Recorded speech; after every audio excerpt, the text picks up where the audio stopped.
Welcome back, everyone. It's just another day in the life as a military wife, and I really thought I had this week's episode locked down. I had one specific topic. I was going to research it, cover that. And, well, life happened. Life definitely happened on the military front, and we've got lots of fun little current events to cover. Probably have heard about some of them in the news, but if you haven't, we'll talk about them today. As always, I'm your host, Sam Wolf, and you're listening to Life of a Military Wife.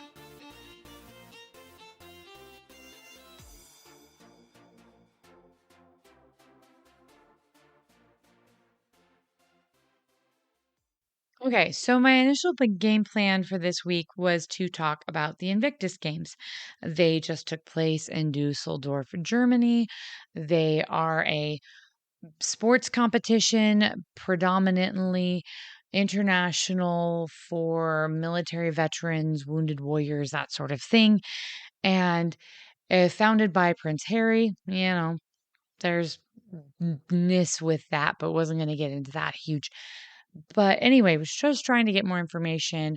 Also, Netflix just dropped a documentary that was supposed to be about it called Heart of Invictus. Spent quite a bit of time watching that to see if it would help with this review. And then life happened this week. We will be talking about the Invictus Games, but there are some other things that have come up we are going to address also. So let's start off with the Invictus Games. They were held this month in Germany, Dusseldorf, Germany, and they were from September 9th to the 16th. There was 21 nations participating. Evidently, there previously was 23 nations involved. They're sponsored by Boeing. The whole concept is to give military veterans who have been injured in combat or just injured in general, whether they're suffering from PTSD or physical disabilities or injuries, a chance to compete and build camaraderie and relationships and whatnot. And their motto is a home for respect. Basically, there's 500 competitors, and this has been on my radar for a while. I've been paying attention to the Invictus Games ever since they started, and it was something that I was super hyped about at one point. And I'm still not opposed to it. I just don't love the direction it feels like it's going. So here's my take. I really loved the first bit of the Invictus Games that I saw. You all know I'm a massive fan of the Olympics, or at least I've been a major enthusiast. I love the exceptional athlete program. I've talked about that in the past. I think it's great that there are wounded warriors who are Paralympians. So this has been something on my radar for a while. However, might have some slight qualms with a certain Duke and Duchess and how they've treated family. But I was trying not to let that jade my perspective of the Invictus Games. So again, I watched Heart of Invictus. I've been researching, trying to go through the website, trying to watch as much as I can about the events, and it's just frustrating. My first complaint is their website is just horrible. I was trying to get more information about the individual competitors, see profiles, get information about them. It's a lot easier to root for someone when you know something about them. Well, my biggest qualm is by and large, you get a paragraph bio for one athlete per country. If there's 500 athletes, why am I only getting 21 bios? I want to know more about these athletes. And then there's other ones like, okay, for example, Afghanistan, the bio on that athlete is back from 2017.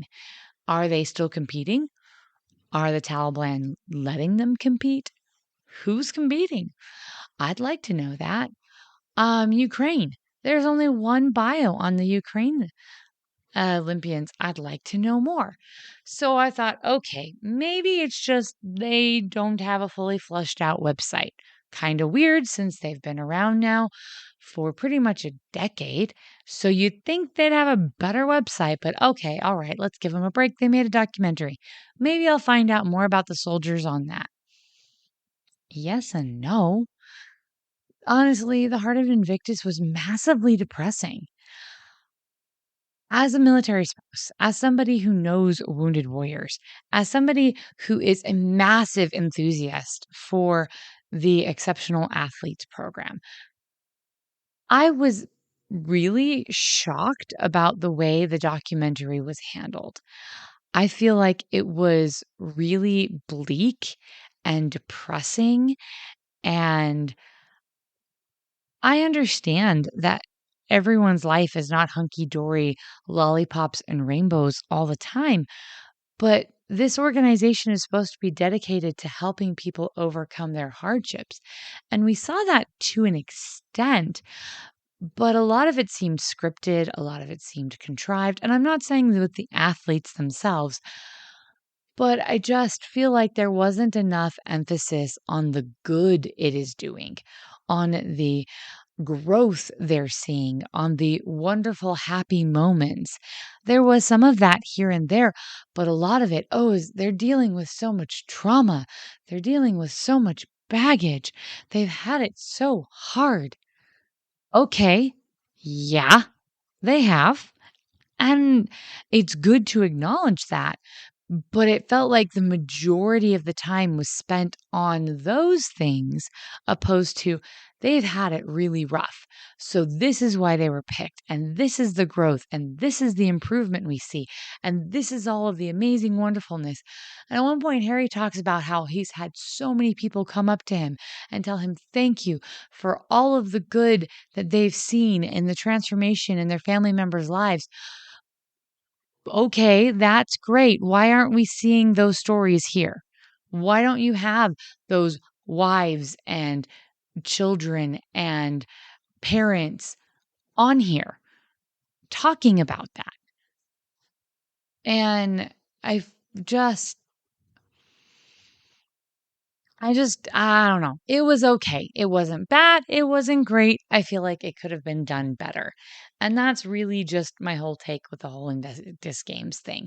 I love the concept. I love the idea. I think the execution is not hitting it. I think they've got massive room to improve. And I hope they do. I hope they don't fall apart. I hope that it keeps going, but we'll just have to see. Who knows? And that leads me into the next news of the week. You all might have heard there was a little mishap with a F-35 going missing. If you don't know what an F-35 is, it is a stealth fighter used through the Marine Corps. And there was an issue, and the pilot ejected, and the plane kept flying on autopilot and then crashed. And they didn't know where. So it was missing. And they were trying to find it. And I'm sitting there going, okay, it's a stealth fighter, but we should be able to track our own fighters, right? Like, you lost a plane inside the continental US? Don't we have like systems to track that? Anyway, it was found in South Carolina. There is a debris field. They are figuring it out. But in response to this, Acting Marine Corps Commander General Eric Smith issued a 2-day safety stand down for all Marine Corps aviation units following the 6-week stretch of 3 incidents, including 2 fatal accidents. So, evidently, in the press statement he gave, there's been 3 Class A aviation mishaps over the space of 6 weeks, including one in Australia with a Osprey, and that killed 3 Marines and injured others. One in California that killed the pilot, And the one in South Carolina, the pilot managed to eject and land safely on that one. I'm sitting there going, holy crud. Really? Really? Okay. Well, that's all sorts of fun. So the whole thing is they're saying this pause invests time and energy in reinforcing the marine aviation community's established policies, practices, and procedures in the interest of public safety, protecting our Marines and sailors, and ensuring the Marine Corps remains a ready and highly trained fighting force. So basically, they're supposed to conduct training, make sure they've answered questions, people know how to handle different procedures when different issues arise. Okay, safety standouts happen. Safety standouts are not uncommon. They can happen for a wide variety of reasons, for lots of different stuff. And that's something that maybe the average civilian doesn't understand is that the concept of a safety standout is not unheard of. And considering the nature of the situation currently with the marine aviation, yeah, safety standown's a thing. But this is the thing that I've been reflecting on. According to the readiness statements that were issued in regards to the military, the only one that passed was the Marines. The readiness of all of the military unit divisions, branches, whatever, were assessed. And the only ones that passed were the Marines. And in 6 weeks' time, we've had how many issues? Okay. What's going on, people? Now, there's a lot of different stuff that's been going on. People say that maybe it's technical issues. That's been the official thing stated. Lots of different things. Training, recruiting's been low. Maybe the quality of candidates has dropped. There's been a lot of theories bantered about. And in all sincerity, I don't know the exact reason. I'm not involved. And for national security reasons, we'll probably never get the full answer. It's just a thing. So, here's where it lays. They're supposed to be the most ready branch of the military. Only one who passed. The defense budget is still being haggled over by Congress. It is not keeping up with the price with inflation. So we've actually been getting a reduction in the defense budget spending. Even if they pass the same amount, it's not worth the same amount.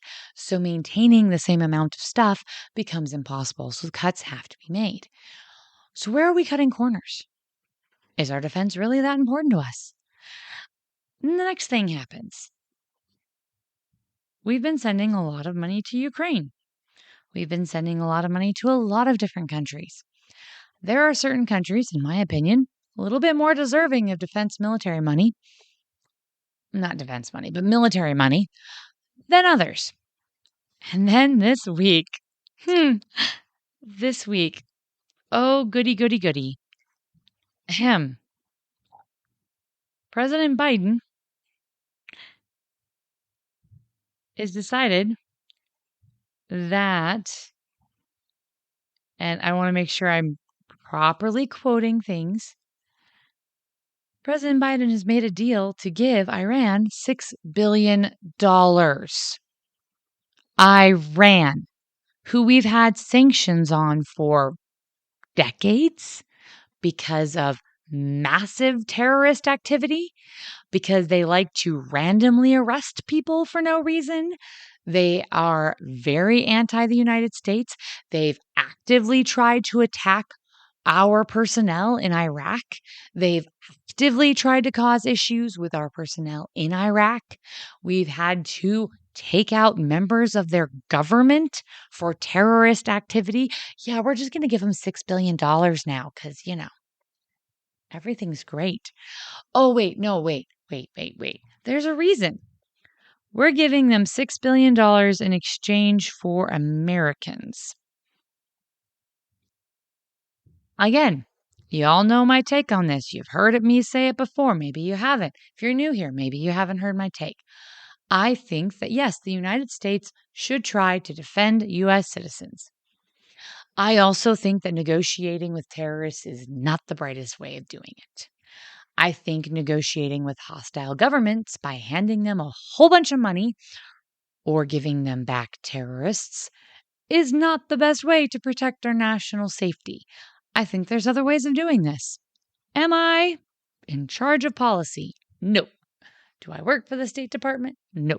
Am I just a random military spouse giving my opinion? Yeah.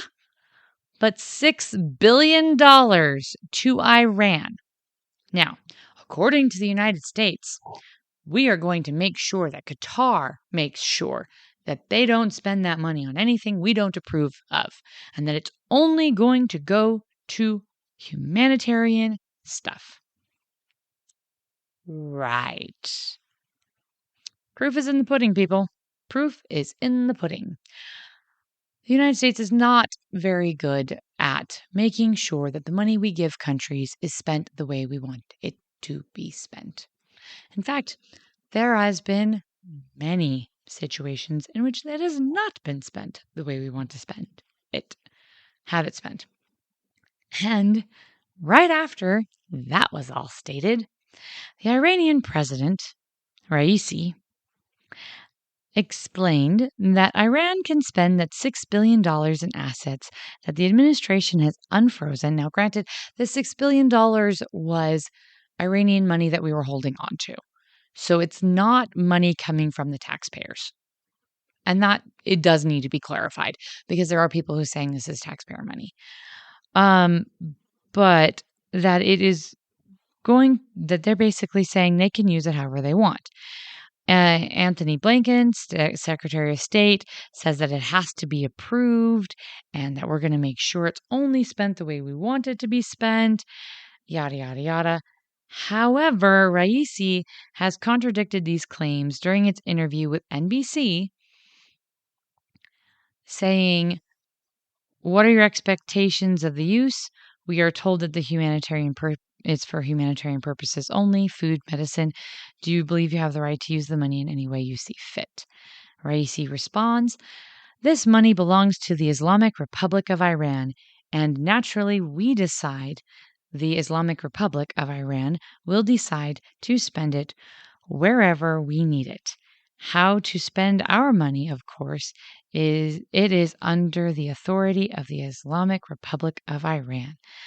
And he's like, okay, so to clarify that it will be used, he says, okay, I hear clearly that it'll be used for humanitarian. He's like, humanitarian means whatever the Iranian people need. So the money will be budgeted for those needs. The needs of Iranian people will be decided and determined by the Iranian government. Now, he's not directly saying, yeah, we're going to go use it on weapons. He's not saying that, but he's not saying he's not going to do that. He says that he's going to use it on whatever he thinks he needs to use it on. That might be medicine. It might be weapons. But basically, there's $6 billion they get to use on whatever. Us having that money has been a huge bargaining chip. And I'm not sure handing that money over. Now, maybe I don't know the exact total, and I did try to look it up, but I have not been able to find the exact total of assets the United States has frozen and withheld from Iran. Maybe this is just a drop in the bucket. Maybe it's a good amount. That is something I'm going to try to look into. But in all sincerity, we can't even figure out the budget for our own military. We're still arguing over that. We have planes falling out of the sky. Can we put some money back into our own military? Can we prioritize our national defense, please? I have long since come to the belief that politicians would rather have the issue than the solution, especially when it comes to our military and our armed forces, and that does not serve our national defense. That's my hot take, people. I still can't believe we lost a freaking stealth fighter. I feel like we live in the Twilight Zone. I mean, what are we going to do next? I guess we'll just have to wait and see. So, here is my happy thought for the week. When all else fails, baby cuteness can always make me laugh, especially when she decides that her new favorite thing is sucking on her toes. Oh, perspective, people.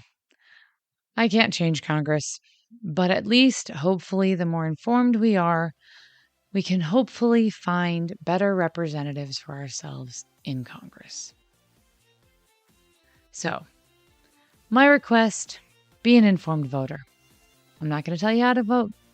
Just be an informed voter. That said, I am your host, Sam Wolf. And, well, actually, before I sign off, one more thing. I'm really excited about next week's episode. I've got an amazing guest coming on, and I hope you guys enjoy it. So, look forward to next week with a surprise guest. And with that said, you've been listening to Life of a Military Wife.